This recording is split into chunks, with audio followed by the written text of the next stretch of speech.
Et puis la question de la fin de vie. Après 2 semaines de débat, les députés vont voter demain à l'Assemblée nationale. Des débats qui en cachent un autre, celui sur les éventuelles économies que pourrait générer cette réforme. Et car derrière la fin de vie, il y aurait cette sordide question sous-jacente, celle des économies pour le système de santé. Il faut savoir qu'au Canada, l'euthanasie a engendré 149 millions d'euros d'économies.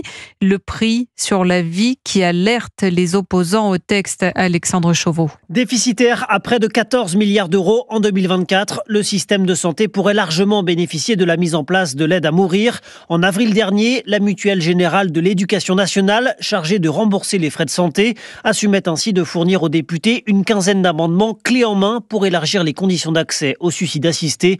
Les opposants au texte pointent du doigt l'absence d'éthique. Philippe Juvin, député LR et professeur de médecine. La fin de vie est coûteuse et c'est vrai que par définition, je pense que nous aurons des business qui vont se mettre en place. J'ai souhaité par exemple dire que dans les hôpitaux à but lucratif, on ne pourrait pas réaliser l'euthanasie.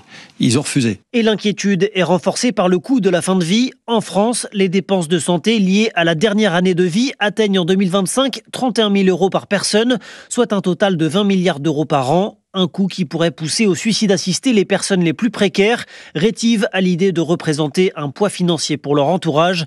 Une étude canadienne de 2019 révèle ainsi que 58% des demandes d'euthanasie proviennent de personnes à faible revenu.